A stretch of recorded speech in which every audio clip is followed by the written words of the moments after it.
Bienvenidos a Fuera de Plano, con Raúl Núñez, un podcast de historias con historia.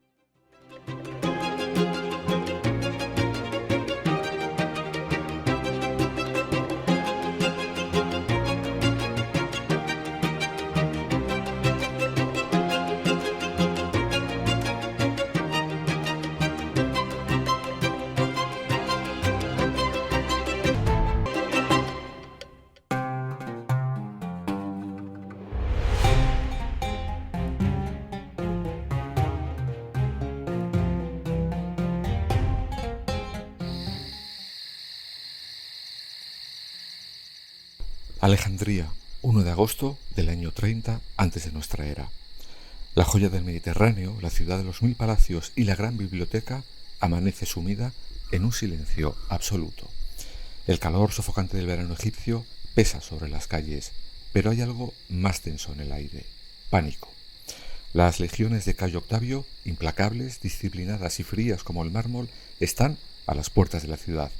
No vienen a negociar, vienen a reclamar el mundo entero. En lo más profundo del Palacio Real, un hombre exhausto observa su espada.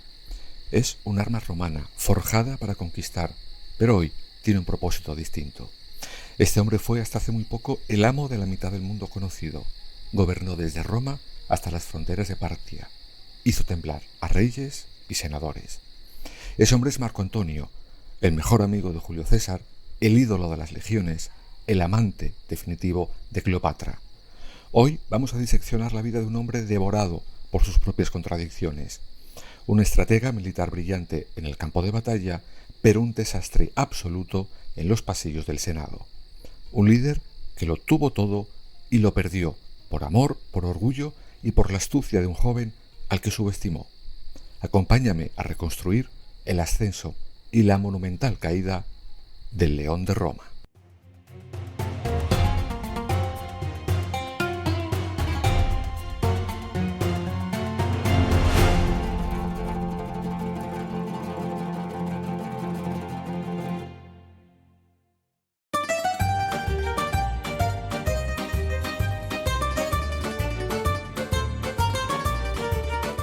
La historia de Marco Antonio no empieza en los palacios dorados de Egipto, de Julio, en las caóticas y malolientes calles de la Roma republicana. Nace en el año 83 antes de nuestra era, en el seno de la familia Antonia, una gens plebeya, pero de alta nobleza, que según la leyenda descendía del mismísimo semidios Hércules. Y si miramos los bustos de Marco Antonio, con su cuello grueso, su mandíbula cuadrada y su físico imponente, es fácil ver por qué él mismo fomentaba ese mito. Pero su inicio no fue heroico. Su padre, conocido como Crético, murió en una fallida campaña militar, dejándole inmensas deudas. Su madre Julia se volvió a casar con Publio Cornelio Léntulo Sura. Y aquí encontramos el primer gran trauma de nuestro protagonista de hoy. Léntulo se involucró en la famosa conjura de Catilina para derrocar a la República. Fue descubierto y el cónsul de aquel año ordenó su ejecución inmediata, sin juicio. ¿Quién era ese cónsul? Cicerón.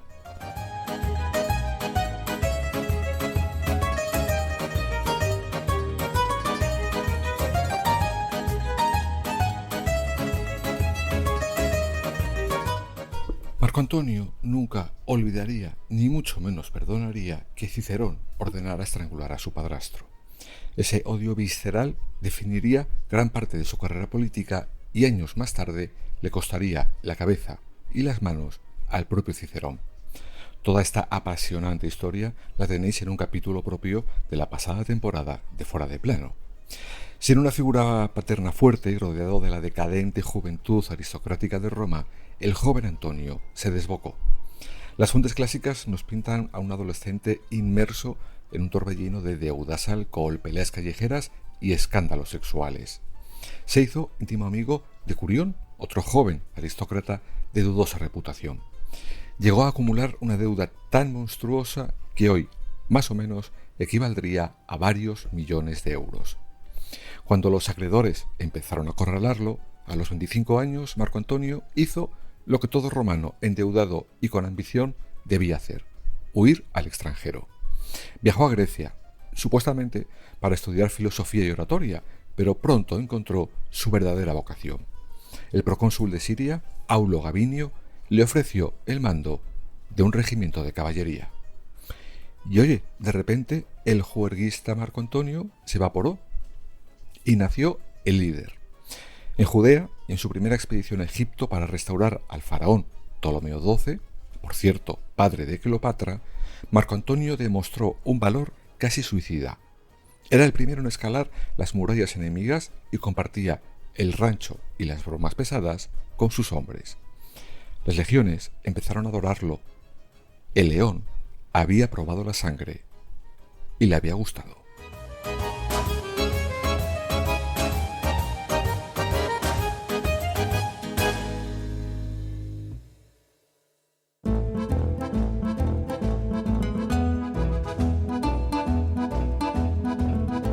Su éxito en Oriente llegó a oídos de un hombre que estaba a punto de cambiar la historia para siempre, Julio César. César estaba en esos momentos en la Galia, inmerso en una guerra brutal de conquista y necesitaba oficiales competentes y sobre todo leales. Marco Antonio acudió a su llamada en el año 54 antes de nuestra era y rápidamente se convirtió en la mano derecha del genio militar.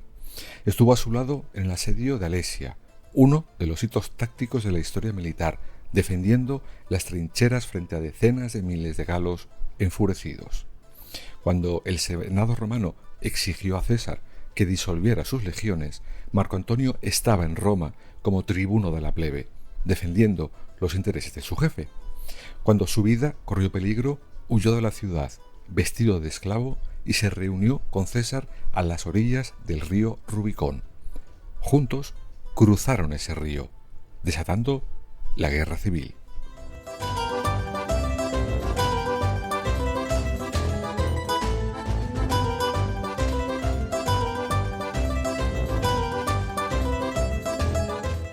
En la decisiva batalla de Farsalia, donde César se enfrentó al mismísimo Pompeyo el Grande, César le confió a Antonio el ala izquierda de su ejército. Era una muestra de confianza absoluta. Y Antonio no falló. Pero aquí es donde la brillante armadura de Marco Antonio empieza a mostrar fisuras fatales. Era un militar impecable, sí, pero como político carecía de cualquier tipo de sutileza. Cuando César persiguió a Pompeyo hasta Egipto, dejó a Marco Antonio a cargo del gobierno de Italia con el título de Magister Equitum, es decir, maestro de la caballería. Fue un desastre administrativo sin precedentes. En lugar de apaciguar a un país desgarrado por la guerra civil, Marco Antonio compró la antigua mansión de Pompeyo y la convirtió en el escenario de fiestas interminables. Plutarco cuenta que desfilaba por las calles de Roma en un carro tirado por leones vivos, acompañado por una actriz de la época llamada Citeris, bebiendo vino a plena luz del día y vomitando en las asambleas. Cuando se desataron los disturbios por el perdón de las deudas en Roma, la reacción de Marco Antonio no fue negociar. Envió a sus soldados a masacrar a cientos de ciudadanos en las calles. César tuvo que regresar a toda prisa, horrorizado por la incompetencia de su protegido. Le retiró, eso sí, inmediatamente sus cargos y le obligó a pagar la mansión de Pompeyo de su propio bolsillo. La relación se enfrió durante un par de años, pero César sabía que cuando las espadas salían de las vainas no había nadie mejor que Marco Antonio. En el año 44 antes de nuestra era, volvieron a unirse como cónsules.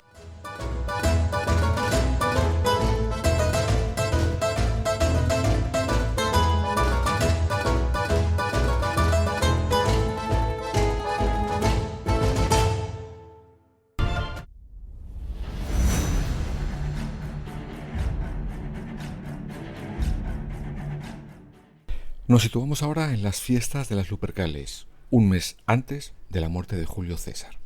En un acto público, Marco Antonio intentó coronar a este como rey de Roma. El pueblo reaccionó con un silencio sepulcral, obligando a César a rechazar esa corona. Los historiadores a día de hoy todavía siguen debatiendo si fue una metedura de pata de Marco Antonio o un globo sonda ideado por César, pues para ver si los romanos podían tolerar una monarquía. Sea como fuere, este acto aceleró los planes de los conspiradores. Llegamos ya al 15 de marzo del 44 antes de nuestra era, los idus de marzo.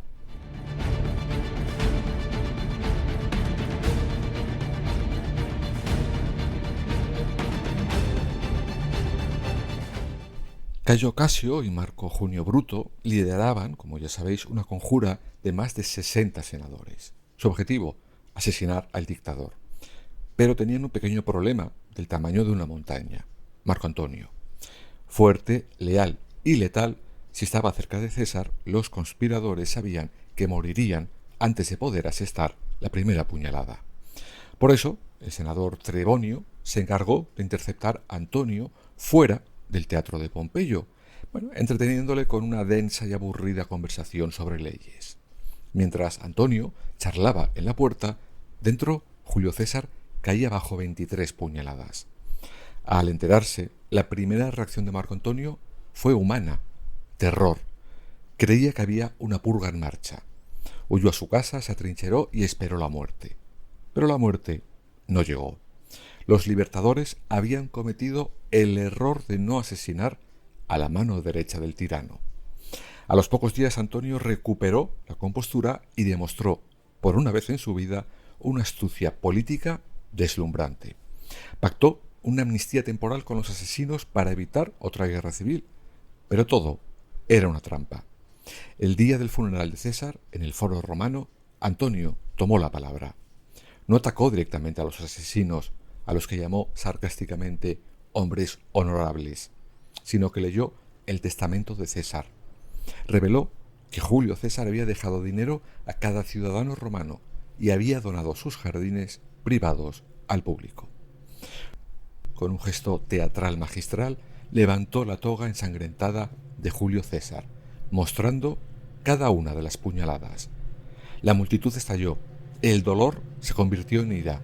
Los ciudadanos improvisaron una pira funeraria con los bancos del Senado y salieron a cazar a Bruto y Casio, quienes tuvieron que huir de Roma para salvar sus vidas.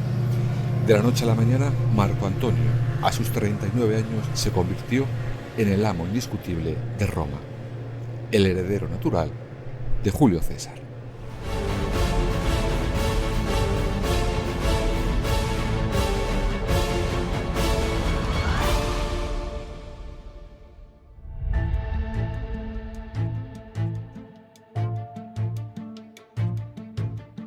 Pero, como ya hemos visto en otras ocasiones, la política romana rara vez permitía saborear la victoria por mucho tiempo.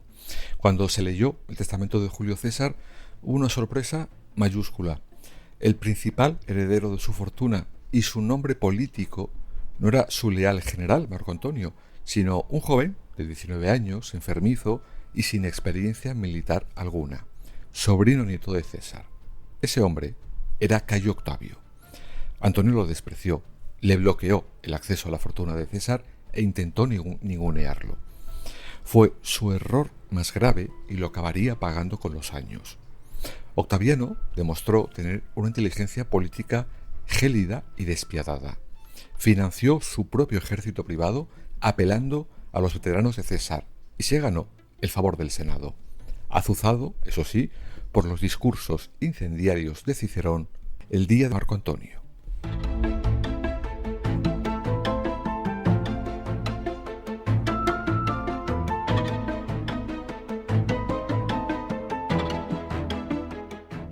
Las tensiones entre ambos culminaron en la guerra de Módena, donde Marco Antonio es derrotado y declarado enemigo público de Roma. Este parecía su fin, pero Antonio, en una magistral retirada a través de los Alpes, se unió a otro general cesariano, Lépido. Viendo que destruirse mutuamente solo beneficiaría a los asesinos de César, que aún controlaban Oriente, Antonio y Octaviano hicieron pragmatismo puro y duro. Se reunieron en una isla cerca de Bolonia y formaron el segundo triunvirato. Se dividieron el control del Estado y dictaron las infames proscripciones, listas de enemigos políticos que debían ser ejecutados y sus bienes confiscados. El primer nombre, sin ninguna duda, que exigió Marco Antonio fue, como ya sabéis, el de su viejo enemigo, Cicerón. Cuando le entregaron la cabeza y las manos del gran orador, Marco Antonio ordenó que las clavaran en la tribuna de oradores del foro, en el mismo lugar donde Cicerón había pronunciado sus discursos contra él. Una venganza brutal que aterrorizó a la élite romana. Juntos, Octaviano y Marco Antonio marcharon a Grecia para vengar a César en la batalla de Filipos, en el 42 antes de nuestra era.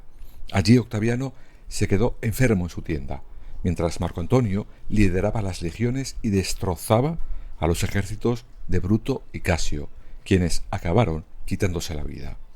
Marco Antonio era el héroe indiscutible de la jornada. En el posterior reparto del mundo, él eligió el premio gordo, el opulento, rico y exótico Oriente. Octaviano se quedó con Roma y la siempre conflictiva Italia.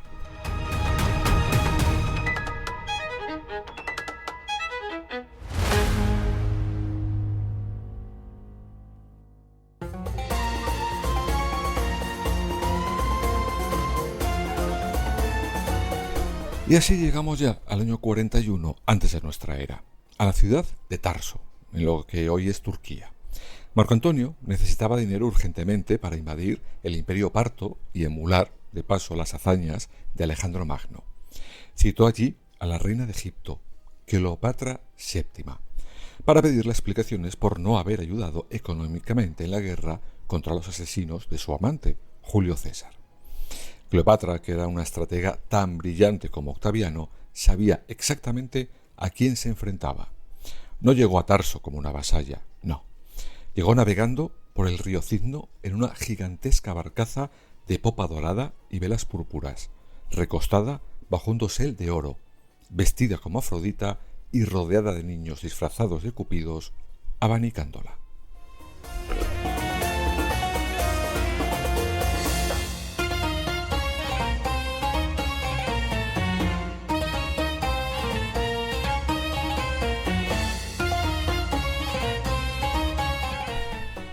Decir que cuando Marco Antonio vio aquello, quedó embobado, hechizado y que se le caía la baba, es quedarse corto.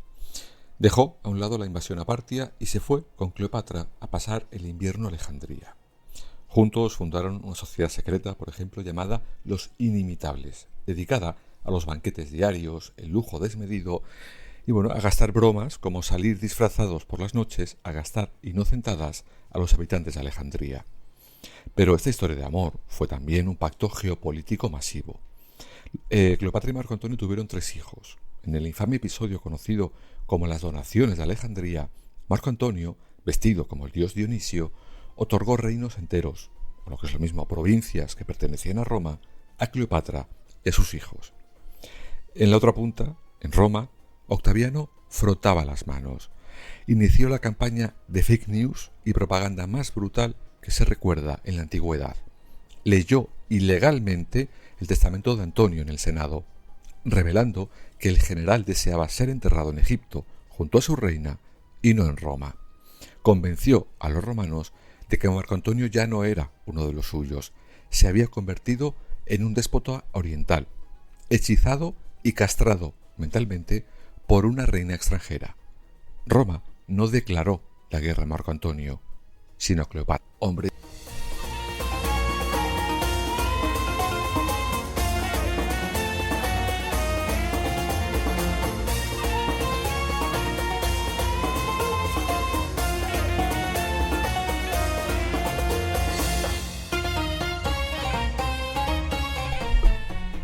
En el año 31, antes de nuestra era, Marco Antonio y Cleopatra trasladan su inmenso ejército a Grecia para esperar el ataque de Octaviano.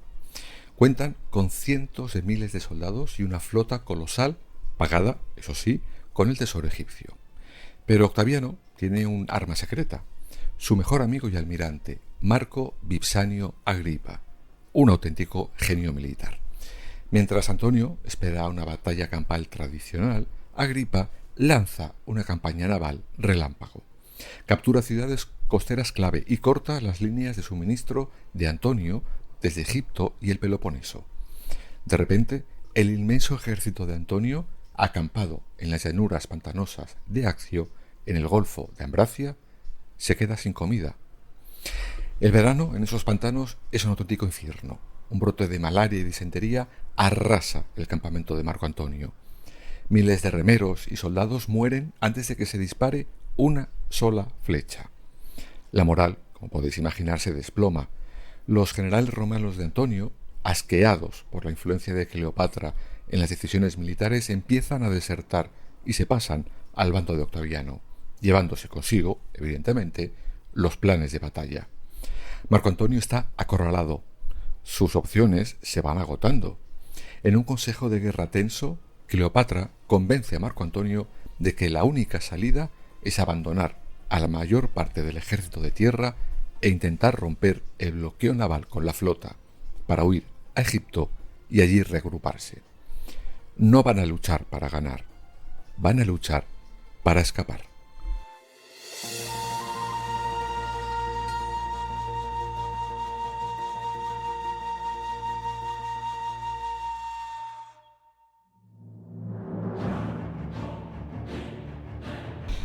Y llegamos así al amanecer del día 2 de septiembre del año 31 antes de nuestra era.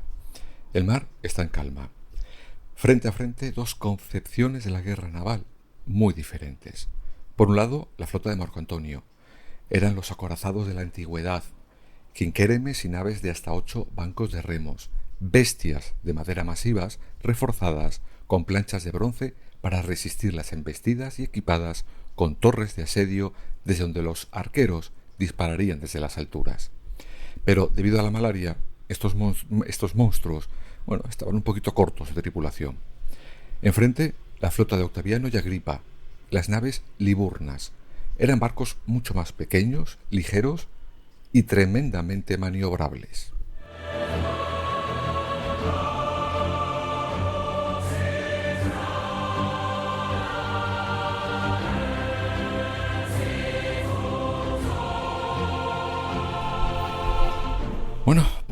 Poco después del mediodía, el viento cambia a favor de Antonio.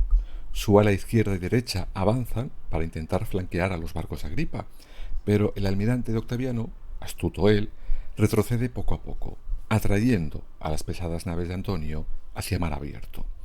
Al extender sus líneas para no ser flanqueado, Antonio comete un error fatal. El centro de su formación se abre, se crea un hueco, y es en este preciso instante donde ocurre el momento más debatido y dramático de la batalla. En la retaguardia de la formación de Marco Antonio, ajena al combate cuerpo a cuerpo, espera Cleopatra, con su escuadrón personal de 60 barcos, intactos, cargados con el tesoro real. Al ver el hueco en el centro de la batalla, la reina toma una decisión que cambiará el destino del Mediterráneo. Ordena izar las velas de su buque insignia, el Antonias. Aprovechando el viento favorable del noroeste, los 60 barcos egipcios atraviesan a toda velocidad el hueco de la batalla sin disparar una flecha, huyendo a mar abierto en dirección hacia el sur, hacia Egipto, hacia la supervivencia. Marco Antonio, viendo que el buque de la mujer que ama desaparece en el horizonte, toma una decisión que destruiría para siempre su legado como soldado romano. Abandona su enorme buque, se sube a un pequeño y rápido quinquéreme y, seguido por apenas 40 barcos más, abandona la línea de batalla. Abandona, por tanto, a sus hombres, todo por perseguir a Cleopatra. El historiador Plutarco lo describiría más tarde con un desprecio absoluto. Allí, Antonio demostró que no se regía por los pensamientos de un comandante, ni por los de un hombre valiente tan siquiera. Fue arrastrado por ella como si estuviera pegado y se hubiera convertido en parte de ella. Razón, a Plutarco, en este caso, no le faltaba.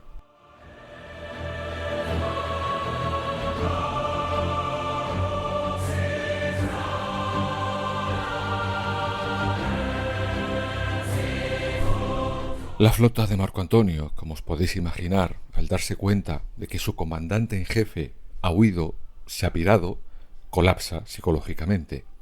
Aún así, los soldados luchan con la obstinación de los condenados. La batalla se convierte, como podéis imaginar, en una auténtica carnicería que dura hasta la noche. Agripa, incapaz de hundir las gruesas naves de Marco Antonio con embestidas, ordena lanzar antorchas y flechas incendiarias. Los grandes acorazados de Marco Antonio, inertes, arden como antorchas gigantes en el mar Jónico. El ejército de tierra, que lo había visto todo desde la orilla, aguantó una semana esperando que su general regresara. Cuando se hizo más que evidente que Marco Antonio los había abandonado a su suerte por una reina, las legiones, invictas y sin haber desenvainado la espada, se rindieron a Octaviano. La guerra había terminado en una sola tarde. Solo quedaba el epílogo.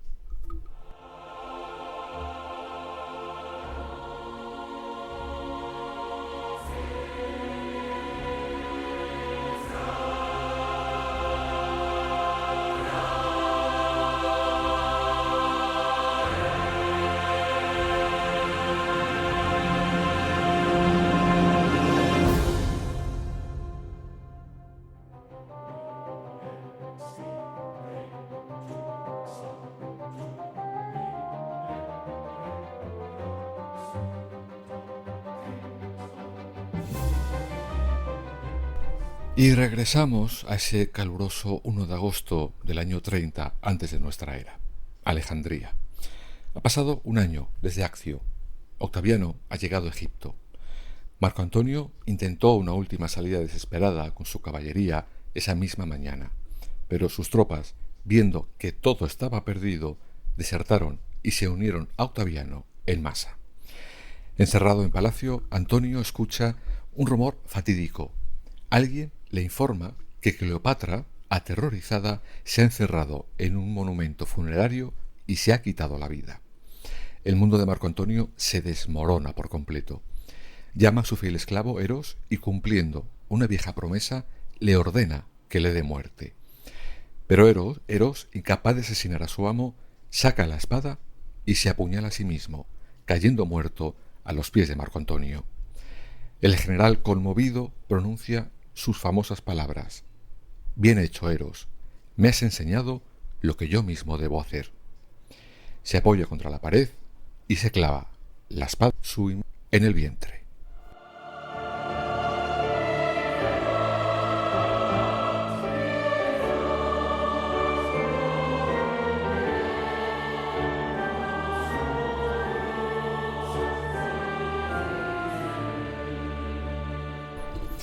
Pero ese corte, aunque mortal, no acaba con la vida de inmediato de Marco Antonio. Cae al suelo desangrándose, suplicando a sus guardias que lo remataran. Evidentemente nadie se atreve a hacerlo. En medio de esta agonía llega un mensajero asegurando desde el monumento que había un error, que Cleopatra seguía viva y que había pedido que le llevaran a Antonio. La escena que sigue es de una crudeza absoluta. Llevan a un Antonio agonizante hasta los pies de la tumba fortificada. Cleopatra se niega a abrir las pesadas puertas por miedo a una emboscada romana. Desde una ventana, en el piso superior, la reina y 2 de sus doncellas dejarán caer unas cuerdas. Con un esfuerzo sobrehumano, las 3 mujeres izan el pesado y ensangrentado cuerpo del general romano por la fachada del edificio. Plutarco describe cómo Antonio se estiraba poco a poco intentando alcanzar las manos de Cleopatra, mientras la sangre manchaba la piedra caliza. Una vez dentro, lo acuestan.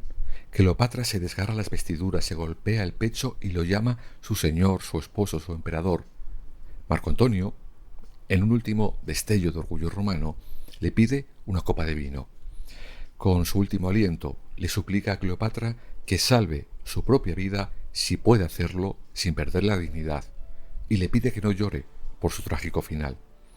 Le dice: «No llores mis desgracias actuales. Recuerda mi gloria pasada, cuando fui el hombre más ilustre del mundo, el más poderoso, y ahora he sido derrotado no por cobardía, sino como un romano vencido por otro romano».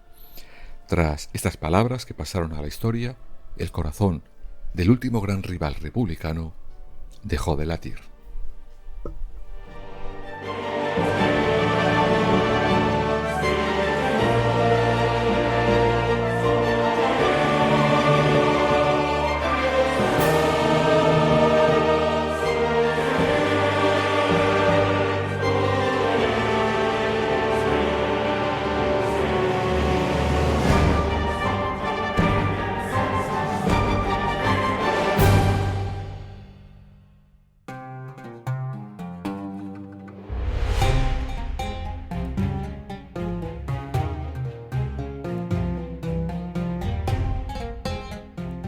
Cleopatra, como ya contamos en su capítulo propio, no tardaría en seguirle. A los pocos días, sabiendo que Octaviano planeaba exhibirla encadenada en un desfile triunfal en Roma, se quita la vida, supuestamente gracias a la mordedura de un áspid venenoso colado en una cesta de higos. Octaviano asesinó al hijo que Cleopatra había tenido con Julio César, Cesarión, pero curiosamente perdonó a los hijos que tuvo con Marco Antonio. Fueron llevados a Roma y criados, en un giro increíble del destino, por Octavia, la propia hermana de Octaviano y esposa legítima de Marco Antonio. Con la muerte de Antonio y Cleopatra, desapareció el último obstáculo republicano.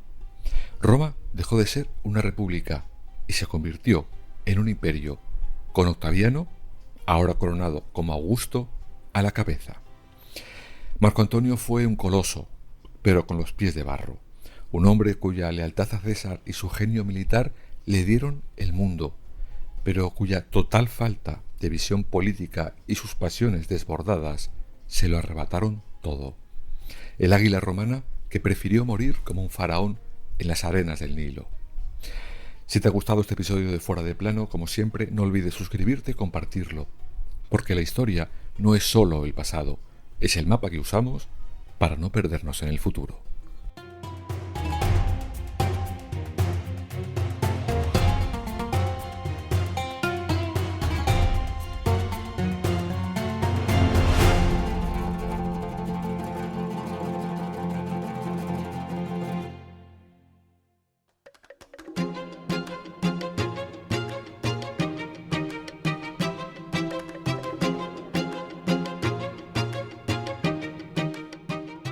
Has escuchado Fuera de Plano, un podcast de historias con historia con Raúl Núñez.